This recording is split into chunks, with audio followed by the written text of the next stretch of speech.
how people might watch this video and go, oh my God, freaks noise, this is really unnatural. But it felt the most natural thing in the world to be standing there having a real good laugh with a couple of dwarves and an amputee bloke.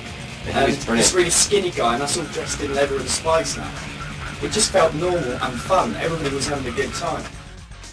Towards the end of October 1999, Cradle of Filth underwent another major shake-up. Due to escalating musical and personal differences, longtime guitarist Stuart Anstis and keyboard player Les Lecter Smith left the band. Also out of the Filth ranks went new drummer David Hersheimer. Fans and critics alike cited a definite band split, but new and old members were rapidly drafted back into being. The resulting lineup of the band features Danny Filth on vocals, Robin Graves on bass, former members Paul Allender and Gian Perez back on guitars, and Adrian Erlinson, who used to be in Swedish doom metalers The Haunted and At the Gates, on drums. Les Lecter Smith's place on the keyboards has yet to be filled. The only mainstay throughout now being Cradle of Filth's hiring and firing frontman Danny Filth, the band's founder member who has been with the group since day one. But then his vocals are, to say the least, remarkable and in many ways shape the character of the band, confirming its unique status in the metal world. Today, Danny Filth ranks as arguably the most recognisable face in black metal circles. Because of his public profile, he has frequently found himself in the dock on a number of radical issues, including the thorny subject of racism. Danny is by no means a racist. It's an accusation blown out of proportion and context by certain parts of the media when he was misquoted advocating birth control for certain elements of society. Danny does have strong views on certain sensitive subjects though. He thinks paedophiles should be put to death. Danny also faces constant accusations that he's a control freak who can be difficult to work with, but he's admitted in interviews that this is only part of his nature. As the creative mentor behind Cradle of Filth, he doesn't suffer fools gladly, and why should he? When it comes to filthy business, Danny also looks after all merchandising matters, and, of course, the lyrical side of the band. However, as far as composing music is concerned, it's important that each individual member has an equal say.